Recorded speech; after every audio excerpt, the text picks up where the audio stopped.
Hello friends, BSc second semester chemistry unit 5 जो हम लोग देख रहे हैं सॉलिड स्टेट ठोस अवस्था। ठीक है, तो इसके पहले वाले वीडियो में हम लोगों ने बात की थी क्रिस्टलीय विज्ञान के नियम, जिसमें हमने दो नियम पढ़ लिए थे।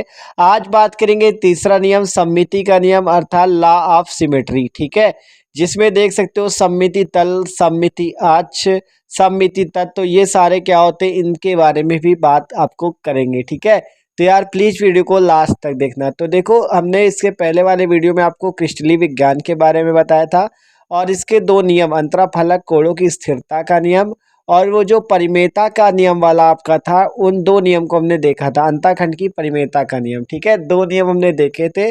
तीसरा नियम आज देखेंगे, सममिति का नियम, लॉ ऑफ सिमेट्री। ठीक है, तो चलो बात करते हैं लॉ ऑफ सिमेट्री होता क्या है। तो प्लीज वीडियो को लास्ट तक देखना। ठीक है, तो चलो बात करते क्या होता है ये। तो देखो पढ़ो, कह रहा है या क्रिस्टलीय विज्ञान, सममिति का नियम क्या होता है, या क्रिस्टलीय विज्ञान क्रिस्टलोग्राफी का तीसरा नियम है, थर्ड लॉ है।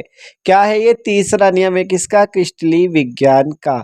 यह क्रिस्टलीय विज्ञान का तीसरा नियम है, थर्ड लॉ है।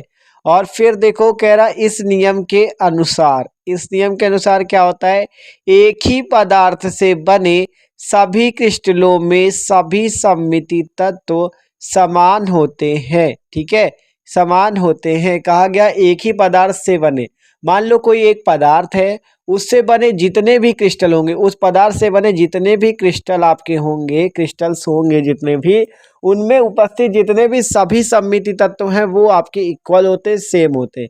इस सममिति तत्व को एलिमेंट ऑफ सिमेट्री कहते हैं। अभी इसके बारे में भी बात करेंगे। अभी केवल ये समझो, एक ही पदार्थ से बने सभी क्रिस्टलों में सभी सममिति तत्व समान होते हैं। ठीक है, यही आपका नियम है सममिति का। ठीक है, अब बात करें सममिति तत्व होते क्या है, एलिमेंट ऑफ सिमेट्री। ठीक है, पढ़ो, कह रहा है किसी क्रिस्टल में उपस्थित सममिति तत्वों, सममिति अक्षों और सममिति केंद्र की कुल संख्या को उस क्रिस्टल के सममिति तत्व एलिमेंट ऑफ सिमेट्री कहते हैं।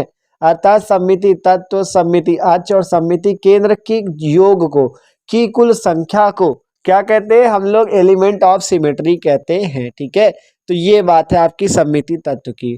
तो सममिति तत्व के लिए हमें सममिति तल, सममिति अक्ष और सममिति केंद्र के बारे में समझना होगा। तो देखो, सममिति तल ऐसा तल जो क्रिस्टल को ऐसे दो भागों में विभाजित करे कि दोनों एक दूसरे के दर्पण प्रतिबिंब हो, सममिति तल कहलाता है। ठीक है, ऐसे दो भागों में विभाजित करे कि दोनों एक दूसरे के क्या हो, दर्पण प्रतिबिंब। देखो मान लो एक क्रिस्टल है आपका, इसको ऐसे दो भागों में विभाजित किया जाए कि दोनों एक दूसरे के मतलब प्रतिबिंब लगे। मान लो जैसे आप मिरर पे खड़े हो सामने, देखो जैसे हम एक, मान लो यहाँ पे मिरर बना दे, यहाँ पे देख सकते हो, यहाँ पे जैसे हमने एक मिरर बना दिया।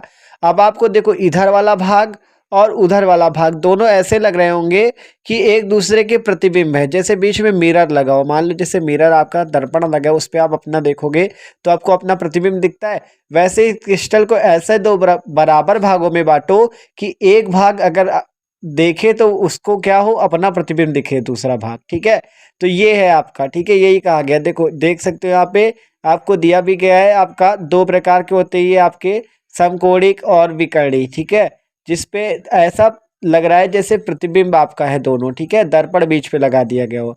तो ये सममिति तल ऐसा तल जो क्रिस्टल को ऐसे दो भागों में विभाजित करे कि दोनों एक दूसरे के दर्पण प्रतिबिंब हो, प्लेन ऑफ सिमेट्री कहलाता है। अब ये दो प्रकार के होते हैं, देख सकते हो ए और बी, दो प्रकार के होते हैं। पहला rectangular plane of symmetry, rectangular plane of symmetry अर्थात समकोणिक सममिति तल। ठीक है, तो पढ़ो, इससे कह रहा है घनी क्रिस्टल में तीन समकोणिक सममिति तल होते हैं जो एक दूसरे के लंबवत होते हैं। ठीक है, मतलब घनी क्रिस्टल में कितने समकोणिक तल होते हैं? तीन, जो एक दूसरे के क्या होते हैं? लंबवत होते हैं। ठीक है, 90 डिग्री पे होते हैं। तो देख सकते हो ये आपका समकोणिक सममिति तल है, जिसपे आपका देखो कहा गया क्रिस्टल में तीन होते हैं। ये पहला है समकोणिक सममिति तल। ठीक है, देख सकते हो तीन समकोणिक सममिति तल होते हैं जो एक दूसरे के लंबवत होते हैं। ठीक है, देख सकते हो एक दूसरे के लंबवत होंगे। ठीक है, ठीक है, तो ये तीन क्या होते हैं? समकोणिक होते हैं। अब अगला है डायगोनल प्लेन ऑफ सिमेट्री, मतलब विकर्णी सममिति तल। तो घनी क्रिस्टल में कितने कोर होते हैं? 12 कोर होते हैं, अतः 6 विकर्ण सममिति तल होंगे। देखो मान लो कोई क्रिस्टल है, ठीक है, कोई क्रिस्टल है तो उसमें कितने कोर होते हैं? क्रिस्टल कैसा होता है? घनाकार। तो घनाकार क्रिस्टल में 12 कोर होते हैं, मतलब घन में कितने कोर होते हैं? 12। तो 12 कोर होते घन में, तो ये जो 12 कोर हैं, तो 12 कोर होने के कारण इसमें कितने विकर्ण होते? 6 विकर्ण। तो 6 विकर्ण होने के कारण 6 विकर्ण सममिति तल होंगे, देख सकते हो। ये आपका क्या है? विकर्ण सममिति तल, आपका डायगोनल प्लेन ऑफ सिमेट्री, ठीक है। तो ये है विकर्णी सममिति तल और समकोणिक सममिति तल, ठीक है, जो कि सममिति तल के दो टाइप थे प्लेन ऑफ सिमेट्री, ठीक है। अब बात करते हैं हम लोग, देखो दोनों टाइप हो गए। आप बात करें एक्सिस ऑफ सिमेट्री, सममिति अक्ष के बारे में। तो देखो कह रहा है क्रिस्टल से गुजरने वाली वह काल्पनिक लाइन जिसके चारों ओर क्रिस्टल को एक चक्कर 360 डिग्री घुमाने पर एक ही विन्यास, एक ही ओरिएंटेशन एक से अधिक बार दिखाई पड़े, उस रेखा को एक्सिस ऑफ सिमेट्री कहते हैं, ठीक है। मतलब क्रिस्टल से गुजरने वाली ऐसी काल्पनिक रेखा जो चारों ओर क्रिस्टल को एक चक्कर में घुमाने पर ओरिएंटेशन एक से अधिक बार दिखाई पड़े तो उस रेखा को सममिति अक्ष कहते हैं, ठीक है। देख सकते हो, मान लो कोई क्रिस्टल है, उसको अगर हम 360 डिग्री पर घुमा दें, 360 डिग्री पर घुमा दे तो क्या देखो कहा गया काल्पनिक रेखा जिस पर चारों ओर क्रिस्टल को एक चक्कर घुमाने पर अभिविन्यास जो एक से अधिक बार दिखाई पड़े, मतलब ऐसी लाइन जो क्रिस्टल को 360 डिग्री घुमाने पर, देख सकते हो यहाँ पे आपको दिया भी गया है कि क्रिस्टल को आपका 360 डिग्री घुमाने पर, मतलब पूरा चक्कर घुमाने पर, ठीक है। देख सकते हो ये थोड़ा 300, हाँ 360 डिग्री घुमाने पर, ठीक है।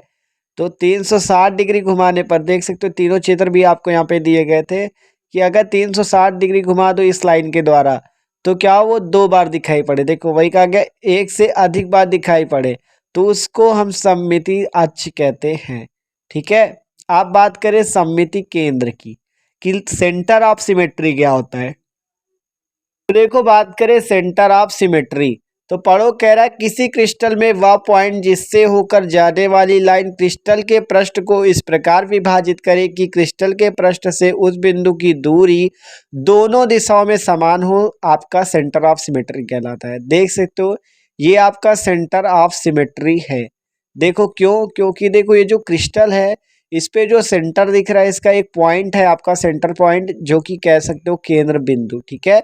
तो ये जो है इससे अगर इधर की ओर देखोगे तब भी आपको उतनी ही दूरी दिखेगी, मतलब चाहे दाएं देखो चाहे बाएं दूरी आपको उतनी ही दिखेगी, ठीक है। तो वही कहा गया उस बिंदु की दूरी, देखो कहा गया क्रिस्टल के पृष्ठ को इस प्रकार विभाजित करें कि क्रिस्टल के पृष्ठ से उस बिंदु की दूरी दोनों ओर बराबर हो, दोनों ओर समान हो, ठीक है। दोनों ओर समान हो सममिति केंद्र कहलाता है, सेंटर ऑफ सिमेट्री कहलाता है। इस ओर देखोगे तब भी सेम होगी, इस ओर भी सेम होगी।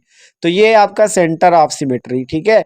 तो सेंटर ऑफ सिमेट्री देखा, एक्सिस ऑफ सिमेट्री देखा, और आपका और देख सकते हो प्लेन ऑफ भी सिमेट्री देख लिया। एलिमेंट ऑफ सिमेट्री क्या होता है? किसी क्रिस्टल में उपस्थित सममिति तल, सममिति अक्ष, सममिति केंद्र की कुल संख्या को उस क्रिस्टल का एलिमेंट ऑफ सिमेट्री कहते हैं, ठीक है। इन तीनों के योग को कहते हैं ये। और सममिति का नियम भी आप आसानी से पढ़ लिए, ठीक है, कि एक ही पदार्थ से बने सभी क्रिस्टलों में सभी सममिति तत्व समान होते हैं, ये आपका सममिति का नियम, ठीक है। तो देख सकते हो भाई एकदम आसान टॉपिक था। तो यार वीडियो अच्छा लगा हो तो प्लीज़ वीडियो को लाइक भी कर देना, ठीक है। और देख सकते हो इसके पहला वाला वीडियो भी जाके चेक कर लेना जिसपे क्रिस्टलीय विज्ञान के दोनों नियम देखे थे। तो यार प्लीज़ वीडियो को लाइक जरूर कर देना और चैनल पे न हो तो सब्सक्राइब भी कर देना। Okay, thanks for watching this video.